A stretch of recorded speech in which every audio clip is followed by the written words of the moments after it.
In this non-election year, I propose this slogan for maybe the most significant social change we could hope for. Costas in 2025. Yeah, let's see a later reboot, or maybe we'll have to call it Earlier with Bob Costas. Jim Donovan, Channel 3. The Penguins and the Sabres in the NHL's Winter Classic in Buffalo. The elements obviously are a huge part of the story. And so accordingly, we've got a weatherman as part of our broadcast team. Bill Cairns of NBC's Weather Plus is atop Ralph Wilson Stadium. Bill. Oh, Bob, how great is this? Mother Nature is out in all her winter glory. The snow has been picking up over the last half hour. A beautiful lake effect snow band right over the top of the stadium. We expect that around for at least the first period. Then the wind should really pick up as we go through the second and third periods. They could gust up to 20 to 30 miles per hour. Wind chill could be as down as low into the teens by the time this game ends. And the temperature, it's cold and it's chilly as you'd expect in Buffalo. Right now, 30 degrees as we get ready to drop the puck. Back to you, Bob.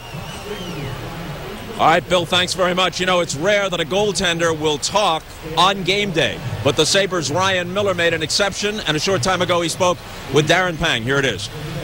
I know you're used to playing outdoor hockey, but how difficult is this with the snow coming down? I wouldn't say I'm used to it. 6 years ago, but this is going to be a little bit of a challenge, I think.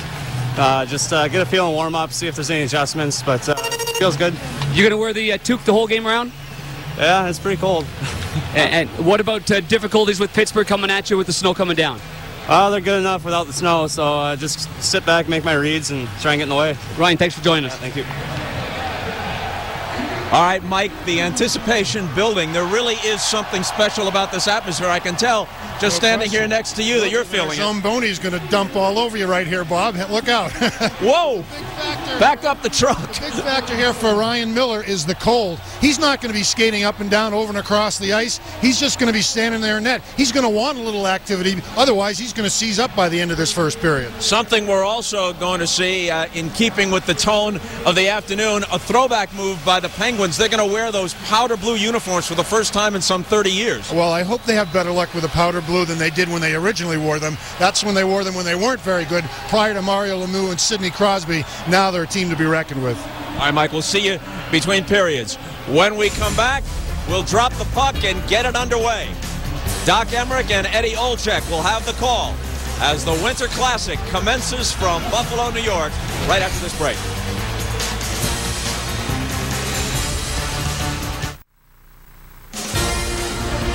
The Amp Energy NHL Winter Classic is brought to you by Bud Light.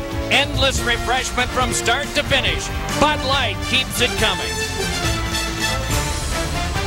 By Dick's Sporting Goods, the official retail partner of the Amp Energy NHL Winter Classic. By Dodge, live life to the fullest. Dodge, grab life. And by Amp Energy, for energy, focus, and control, amp yourself.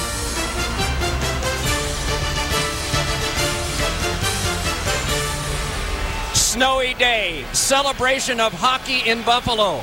73,000 here, 10,000 came in to watch the Buffalo Sabres alumni this morning downtown at HSBC Center. They are going to now watch the second game from out here on television. And, of course, the Buffalo Sabres fans, as you saw, arrived early, and they snowballed the Pittsburgh Penguins bus. Along with Eddie Olczyk, I'm Mike Emmerich. 16 years in the NHL, a Stanley Cup, U.S. Olympian.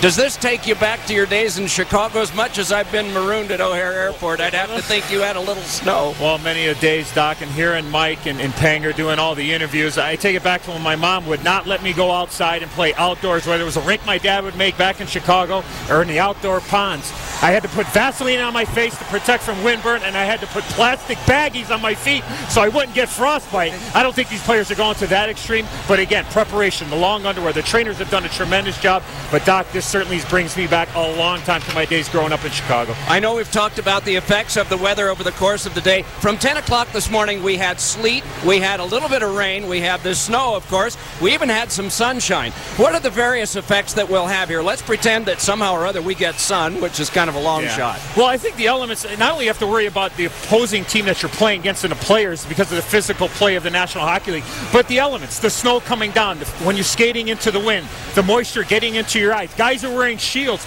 All of a sudden, everything starts getting a little bit blurred up. You need windshield wipers on these shields here right now. But I think, again, it's all about handling the elements, and that's why you got to really be strong between the ears. And I think that will be the focus of both these teams coming down the runway out into the ice here at Ralph Wilson Stadium. Well, you notice the referees and the linesmen are here. The linesmen are local. The referees, of course, are NHL referees, just as the linesmen are. They tried to get linesmen from nearby so that they would have an appreciation of what the Buffalo fans and the Pittsburgh fans who have made the 200-mile trip are going to experience today. Now, let's take a guy like Brooks Orpik of the Penguins. He leads them in hits. He's one of their leading shot blockers. What will this weather do to his type of game today? Well, I think you have to play. I think in this situation, there are 28 other teams that are very envious. Yes, we've had another game in the National Hockey League played in Edmonton a few years ago, but this is hockey history here in the U.S., and there are a lot of teams right now that are off or getting ready to play tonight. Chicago and Los Angeles are playing in L.A. tonight. These teams are very envious of all these players. You got to do what you do, Doc. There aren't many flamingos in Buffalo. We don't want to see any of those guys lifting up those legs on shot blocks.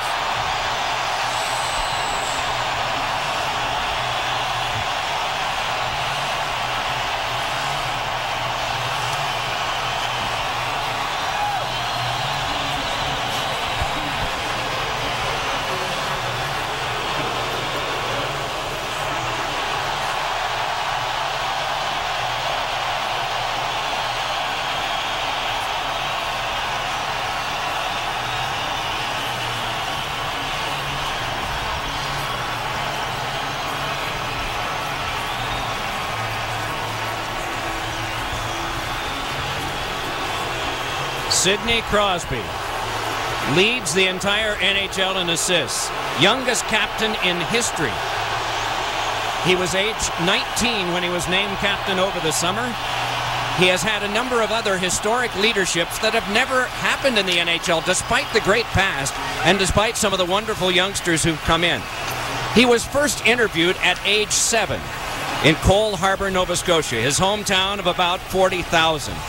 Another interview is forthcoming. That will be in a moment with Darren Pang. But I love the uniforms. Buffalo's uniforms are the ones that they had in their very first game against the Pittsburgh Penguins back in October of 1970. So they are using uniforms that were very popular in the early years of the franchise. And of all the players out here, none of them were alive when these uniforms first began. As we have Darren Pang and Sidney Crosby. Gentlemen. Thanks very much, Doc. And Sidney, I know you played on the outdoor pond as a young kid. This is obviously a magnificent setting. How are you feeling for this? Oh, it's unbelievable. And I think all the guys here really appreciate being part of it and want to have a good time here today. This might be technical. You wear a visor. This snow's coming down pretty good. Yeah, it makes it hard to see. It's going to be busy in between shifts trying to clean it off, but it's a great sight here. It's a lot of fun. Sidney, you're just a kid at 20 years of age. Do you even feel more so on this kind of day? Oh, this is hockey at its best right here. It's pretty pure out here, and see this many fans at a hockey game is unbelievable. Stay warm and play hard. Thank you. It is pretty pure. Indeed it is. All of these fans are here. 73,000. So many are watching. Many here are gathered right behind us. Those of us who are part of an enormous press and media crew that has been here and enjoyed this as well. The tickets went very fast for this. Some have had to go downtown to watch it today. But let's salute these two nations that have hockey franchises with Jay Moran, the PA announcer. Please rise. Gentlemen, remove your hats for the singing of the Canadian national anthem. Here is the Sabres' own Doug Allen.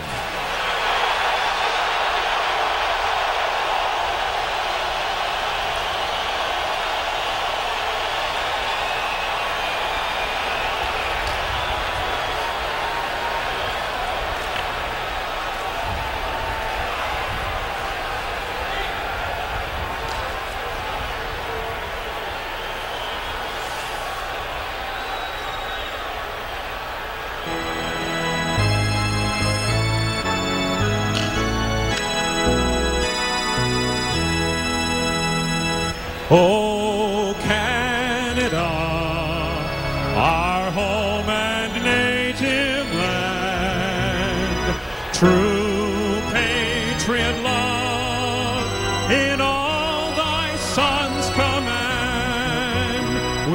glowing hearts we see thee rise, the true north strong and free.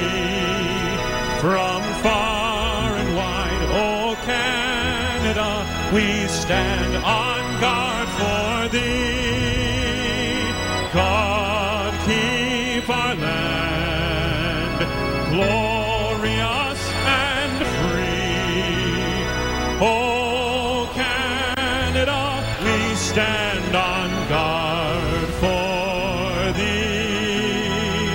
Oh Canada, we stand on guard for thee.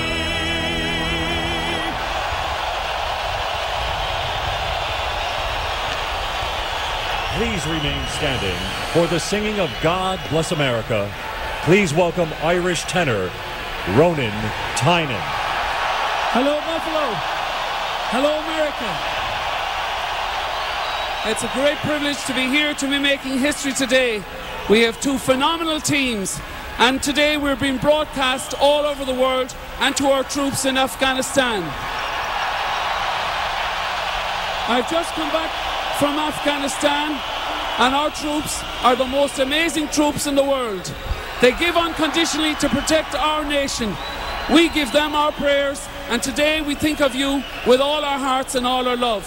I dedicate God Bless America to you, and I ask all of Buffalo to sing with me, God Bless America, for our troops.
God bless you.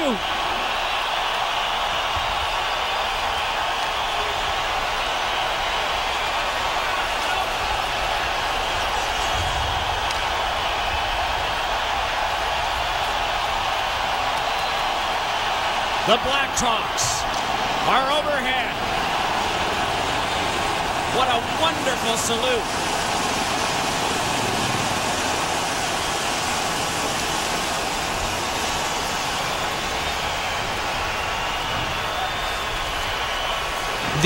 The players will often talk.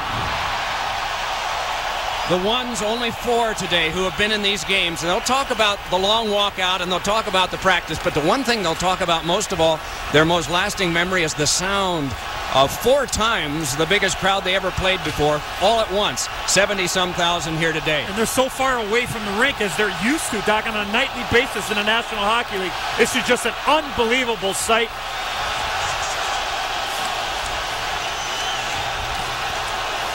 Both goaltenders have been in one of these games before. Ty Conklin for the Edmonton Oilers in 2003. From Anchorage, from Lansing, Ryan Miller. He was in the Michigan State game 2003.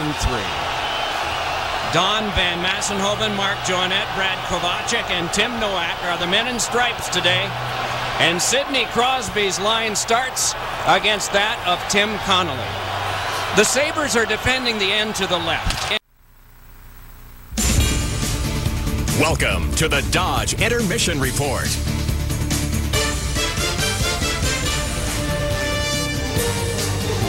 After one period in the NHL's Winter Classic, Pittsburgh on the game's first shot. Colby Armstrong from Sidney Crosby with 21 seconds into the game. They take a 1-0 lead. That's all the scoring in the first period. Bob Costas with Mike Milbury. Certainly not an uneventful first period, and certainly not the typical NHL game because of the circumstances here. No kidding, Bob. This was really a game that, as the period got on, got really tough for the mere mortals, not Sidney Crosby, but the mere mortals to handle the puck. You're not just pushing the puck, you're pushing 8 inches of snow. But, of course, Sidney Crosby is no mere mortal. He's one of the greats in the game. And look, he makes that look incredibly easy. But the good news is for the rest of the guys, the snow has stopped. It should be a lot more playable surface in the second period. Now, Mike, you led, as we shift gears here just a little bit, you led virtually every team you ever played on in penalty minutes. Sometimes led the league in penalty minutes. So you have an affinity, I'm sure. You honor me, Bob. Yeah, well, just the facts. And you have an affinity, I'm sure, therefore, for what's known as old-time hockey. Absolutely. And if we're going to celebrate hockey, which is really what today is about, you can't do it without talking about Slapshot, which is absolutely the top hockey movie ever and one of the best sports movies, period. The story of the Charlestown Chiefs of the fictional Federal League, starring Paul Newman as player-coach Reggie Dunlop, and with the immortal Hanson brothers and the rest of the team's gang of misfits stealing the show on and off the ice. What is high sticking? High sticking happen when the guy take the stick, and he go like that. You don't do that. You don't do that? Oh, no, never, never. Why not? Against the rules. I've seen Slapshot a few times. What are you guys doing? Putting on the foil every game. Yeah, you want some? No. Slapshot's obviously a classic. I think that's probably the best hockey movie going, so I haven't seen anything come close to it. Okay, guys, show us what you got.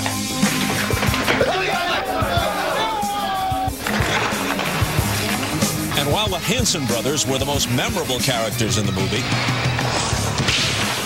it was a player from the fictional Syracuse Bulldogs who was clearly the most feared. Buy a soda after the game. Ogie Oglethorpe's character was inspired by this man, Bill Harpo Goldthorpe, who played for the Syracuse Blazers of the North American Hockey League. And while the man known as Wild Bill never skated in the NHL, the legend of Goldthorpe lives on the silver screen.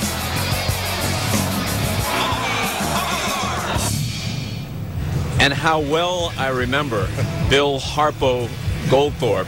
I was the play-by-play announcer for those Syracuse Blazers, and the old Eastern League, later the North American Hockey League, was obviously the inspiration for the players and the characters. Oh my gosh. Yeah, well, there you go. Nice do. Anyway, for some reason, Goldthorpe and I did not have a particular affinity for one another. We patched things up subsequently, but Goldie had little use for me. And we're riding the bus from Syracuse to some outpost, I don't know, Lewiston, Maine, Johnstown, Pennsylvania, and I made the mistake of sitting in my seat, I thought minding my own business, reading the New York Times. And this mere fact alone offended Goldthorpe, and he reached over my shoulder, grabbed the paper from my hands, and tore it up into shreds and let it fall like New Year's confetti on the floor of the moving bus. Now, Mike, I probably should have let it go at that, but I was 21 years old. Hey, you're just living up to the hockey code, Bob. You got to stand up for yourself. So I looked at him, and all the other players had pretty much turned their attentions toward us, and I looked at him and I said, "Don't be jealous, Goldie. I'll teach you to read." I thought this was fairly clever. He did not. The humor was lost on him, and then some threatened mayhem ensued before some of the veterans, Coach Ron Ingram, who has since passed away, he was a great guy, Bob Payne, the PR guy, and Jamie Kennedy, Butch Barber, guys like that, they kind of moved forward like a makeshift SWAT team and talked him out of whatever brutality he had in mind, and we had an uneasy truce at that point. Well, you know, some people think that Slapshot was fiction. No, it's not. It's a true story. They just changed the names to protect the innocent. It was if you were on a college kid, especially you're on the back of the bus, you got a tremendous experience. It was as tough as any dive bar I've ever been to. I went back there once. I never wanted to go back again. You know, subsequently, I told this story to Jay Leno on The Tonight Show, and I hear from Goldie Goldthorpe, whom I had not spoken to in decades, and he couldn't have been nicer. We had some good times, eh? Had some good times. And he's going around, sort of playing off the Hanson brothers. There he is. He goes around now, he's in his early 50s, and he conducts what he calls his jailbreak tour. I believe Goldie may have had a few run-ins with the law before he learned to channel his aggressions more productively on the hockey rink. But in any case, he sent me a sweatshirt, which foolishly I left back at the hotel. I was going to present it to you. But in any case, it was his jailbreak tour proclaiming the virtues of old-time hockey. And I guess he goes around to small Canadian towns where he's still something of a folk hero. You know, it is so true, this movie, that it's hard for people to understand when you jump on that bus and you travel from Hershey to Richmond back up to the Maritimes, all the kind of shenanigans go on. Yeah. But it is as close to the truth as you can get. You know, still have some good fun with it. The time you and your Bruin teammates went up into the stands at Madison Square Garden and you wound up walloping some guy with his shoe. He deserved it, Paul. Yeah, that would have fit right in on Slapshot. Suspended for life today. All right, we got a weather report coming up from Bill Cairns and a closer look at Ryan Miller when the Winter Classic continues from Buffalo.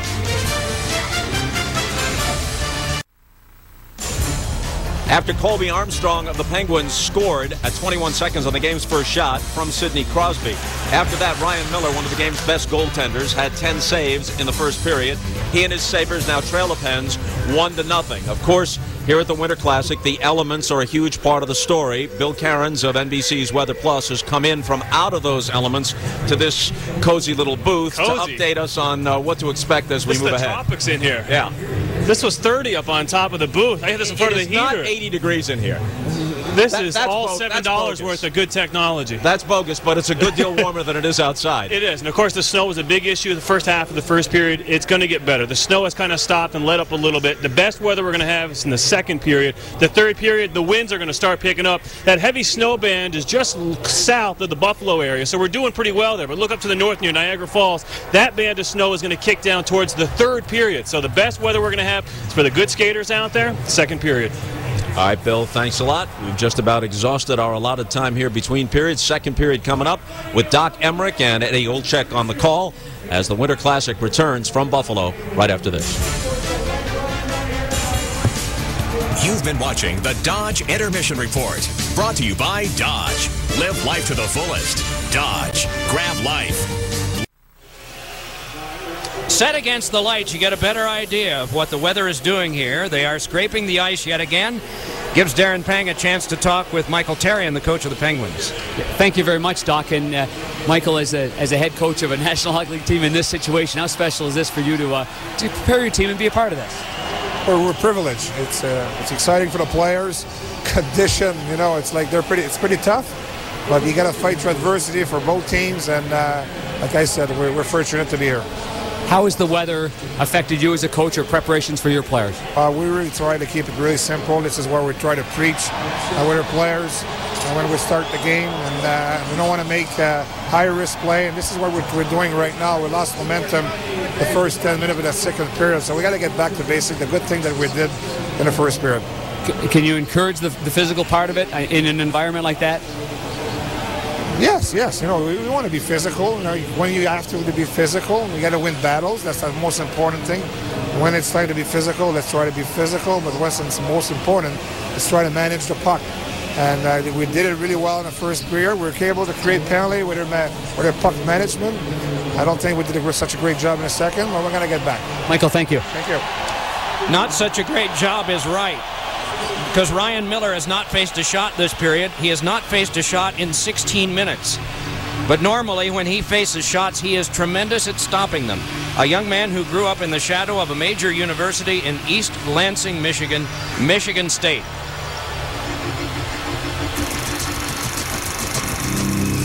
Growing up, I watched Michigan State hockey, and I first got interested in goaltending. Michigan State Cold War game was a great experience. Here they come, Michigan State. All of a sudden, there's 75,000 people screaming, going crazy, and there's a certain energy that it's hard to really describe on camera. There's an overwhelming sound that fills your ears. Miller makes a spectacular save. I like to go up against guys who really want to compete, and because I feel like that's what I like to do. I like to go out there, I like to compete and play against the best, and it's a lot of fun. In North America, it was the first idea that Michigan State had, and Ryan Miller was more than happy to take part in that game against Michigan, 2001. Let's take a look at how our United States Marine Corps team leaders are performing in this game. Sid the Kid came up with a primary assist on the Colby Armstrong goal in the first half minute of the first period, and Ryan Miller did not stop that one, but has gotten 10 others and has had a long time to consider when this next shot might come. Well, Doc, we only talk about the elements for the players, but how about the equipment? You take a look. There's an umbrella, and then you see the white towel there. It's covering up the sticks for the Buffalo Sabres players. And just like a golfer, when you have the conditions of rain or sleet or whatever it might be, you need to make sure that the sticks and the equipment are dry so that the players go out there, at least for a short period of time, will be able to hold on to that stick and have a good grip on it. And when they come off, just like cleaning the visors, you better watch out for the Zambonis. That's right. You clean the visors with a towel. You do the same thing with the sticks. And that's why it's so important. The trainers have done a great job for both these teams in preparation and making sure that the equipment is ready and the players are staying nice and warm here in Buffalo on New Year's Day. We are back to the beginning of the second period kind of sleet now, and it is being driven a bit by wind as we look at it from our left to our right, which means the Sabres would be attacking into that and would have a little bit more difficulty. But Lindy Ruff, of course, the coach of the Sabres, always says that means you can back check with the wind at your back. I felt like I played 16 years into the wind. Maybe that was Baker. We played together. Maybe that was my problem. Edzo, you tried coming back. Oh, yeah. When you and Troy Murray and Kurt Fraser were on a line. Yeah, right. Yeah. Huh? Yeah, it wasn't speedsters. We were known as the Clydesdales. That was Clydesdales. We're fast. I got a new toque on, fellas. Holy cow. Let's see. Welcome to the Heineken Intermission Report. With Mike Milbury, Bob Costas back in our cozy lodge. Not quite as cozy as Doc and Eddie make it out to be. We've donned the jackets just to prove to them that it's not exactly toasty. We've even had to order up a little tea for you, Bob. Yeah, absolutely. Well, the goals have been scored at 21 seconds and at 1:25 when the ice was fresh. Coincidence or not? I don't think it's any coincidence at all. I think the ice was great. The players were pumped up to start the game and took advantage of it in the second period. And since then, Pittsburgh, without a shot on goal, it's clear that the elements are playing a big part in this game. Technically they were credited with 2, but both of those shots were nowhere near the net. So they went the entire period denied a shot on goal. Will there be, within the hockey world, some purists who will say, you know what, okay, great spectacle, but the game itself is compromised by these conditions? You know what? Hockey purists are always going to be cynics in some form or another, but people that play the game know their roots. They know it's passionate. They go back to the roots in this game. They knew what to expect in this game. They knew it wouldn't be easy, and they're living with it. All right, we're going to get your thoughts on Sidney Crosby in just a moment, but first, by way of setup, as you know, there's no more exciting star in the league these days than Crosby, the reigning scoring champion. Already is drawing comparisons to the all-time greats as he amazes all who watch him on a regular basis. Everyone says you're amazing.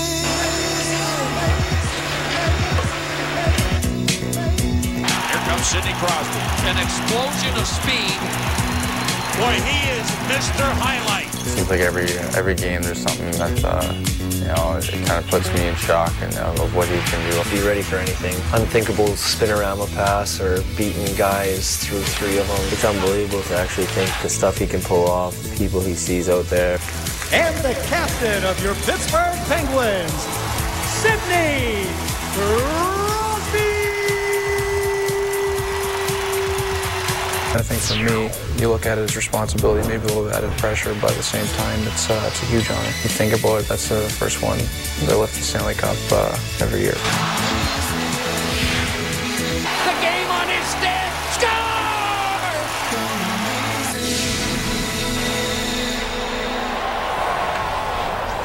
All right, Mike, what is it that distinguishes him? Lots of great players in the league, Bob, but this guy has imagination, he's got speed, he's got skill, and most of all, this guy is totally fearless.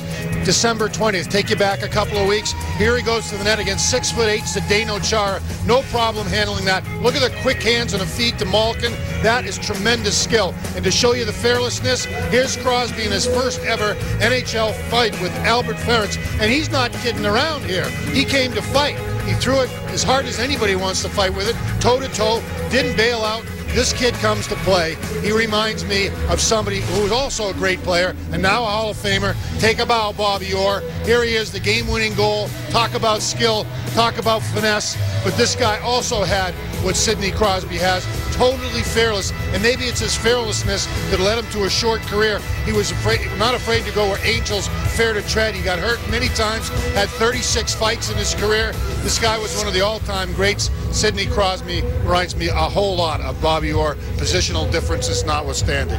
You made reference to the so-called Gordie Howe hat trick. Crosby got one. It's a goal, an assist, and a fight, all in the same period. A natural Gordie Howe hat trick.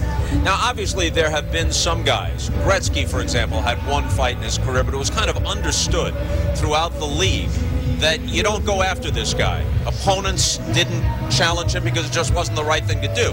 There were people that challenged Wayne Gretzky, but they did so at their own peril. Usually they had somebody to ride shotgun with him, whether it was Dave Semenko or somebody else, and if you crossed the line, then you had to pay a price.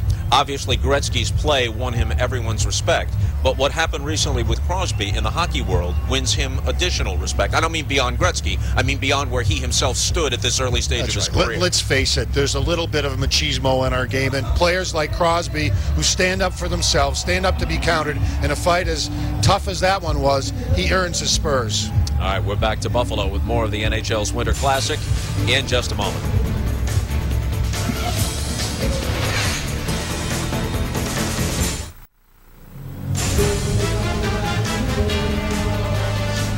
The New Year's Day scene in Buffalo for the NHL's Winter Classic between the second and third periods. Here is Bill Cairns once again from NBC's Weather Plus. He's been on top of the stadium. He's been in the snowbanks. He's been around the rink. He's been out in the parking lot. So we decided to let him come in our little lodge here and warm up at least a little bit while he gives us the forecast for the third period. Now, I said the second period would be better. It wasn't good. And we still expect more snow on the way. Redeem yourself now. I will. All right. Actually, the best weather we're seeing out there is right now. We're in a lull. We're not seeing much in the way of winds. But look at that snow to the north. Now it's moving into the Buffalo area. It's going to be very close. I know the teams are switching halfway through the third period in general directions. I think the best chance of that snow is the last 10 minutes, and that'll be going straight up ice, heading up towards the northwest corner. So that'll be a big disadvantage for that team. And since the game is tied, we might mention that if there is an overtime, 2.5, they'll split that down the middle as well. That's right, and try to shoot out in this kind of weather. Should be very interesting. Don't go anywhere. All right, now this season, as you may know, the NHL and NBC are introducing a flex game in our hockey coverage, much like how it works with the NFL. The network and the league will be able to select a marquee game from the schedule, and that game will air nationally. The game can be picked just 13 days before it's scheduled to be played, but we're going to jump the gun here and announce that the first NBC game of the week has already been selected. It's an original six matchup, the Boston Bruins and the New York Rangers at Madison Square Garden on Sunday, January 20th, and airtime is 12:30 Eastern on NBC. The Bruins and the Rangers at the Garden, Mike. That must bring back some memories. It certainly does, Bob. It's the back end of a home-and-home series, so, you know, everybody's going to be a little bit on edge playing back-to-back like that. The Bruins quietly have established some respect in what must be America's most successful sports city, with the Red Sox having won the World Series, right, the Patriots 16-0, and the Celtics certainly well on their way. All right, here's a little flashback for you, one of the highlights of your career. Things got like the parting of the Red Sea. All right, so the guy has tumbled down between the seats. Yes. You rip off his shoe, and then you give him what for with the sole of his shoe? Well, he had it coming. He offended some of my teammates. The worst thing I did was take his shoe, and I threw it onto the ice surface, so he had to go on home with one shoe off and one shoe on. In the dead of winter, no less. That's right. I love Ranger fans. What did the guys say to you, if anything, while you were wailing away? He was in no position to say anything, and fortunately, the Ranger fans are much more respectful these days. I don't think I'll be at that broadcast somewhere up. Have you ever subsequently crossed paths with any of the people involved that night? Not specifically with the people, but I can walk downtown New York, and doormen will stop me and say, "I love a guy that beats a fan with a shoe." Well, who doesn't? Third period coming up. Doc and Eddie with the call when we come back to Buffalo after this. You've been watching the Heineken Intermission Report, brought to you by Heineken. It's all about the beer.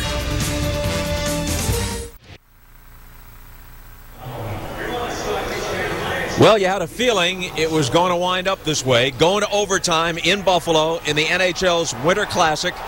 During the break, Bob Costas along with Mike Milbury. Colby Armstrong began the day's scoring just 21 seconds into the game as he put the Penguins in front 1-0 off an assist from Sidney Crosby. Now a split second from the end of regulation. It may be a penalty called on him that tilts the outcome the other way, because it'll be 4-on-3 in favor of the Sabres when the overtime begins. There's no question that was a questionable call at the end, but he got it, and they'll be on the power play. 4-on-3, big advantage over the 5-on-4.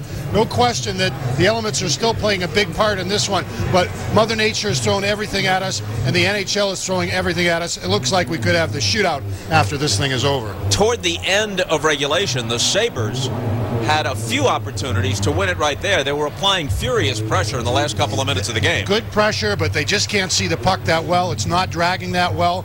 Let's see what they can do on the power play. Here's Vanek going wide around the net. This is just missed on the wraparound attempt, and it was almost Roy who had the slam back in, but no luck for the Sabres in that one. But 5-on-4 for 2 minutes, or 4-on-3 for 2 minutes, and they've got a great opportunity here. Doc? Eddie Olczyk's notes and mine are going to be offered on eBay for charity as artwork. We both use multiple colors, and they've run seriously. Let's try to describe it for people. Yeah. Paint by number. Yeah. We got red, we got green, we got blue, and it just blottered all over the place. Doc, come on, you got to show them your... Well, it's kind of... Yeah, really, it's bleeding everywhere. Yeah. We did have plexiglass to cover these up. But, there you go. Here. This is what we're talking about. Right here. eBay? Let's see if there's one here that I haven't used yet. No, I think they're all... I'll give you $100 for this one. Well, the ice is going to be surfaced again. And again, each team will have 2.5 minutes of overtime unless it ends. And it could end very quickly with a power play coming up for the Buffalo Sabres. Overtime. Next. Thanks for watching Cleveland Live Music. If you like staring into the sun with me, hit the subscribe button. There's Patreon and GoFundMe information in the video description. Thanks for the support, and thanks for making the channel grow.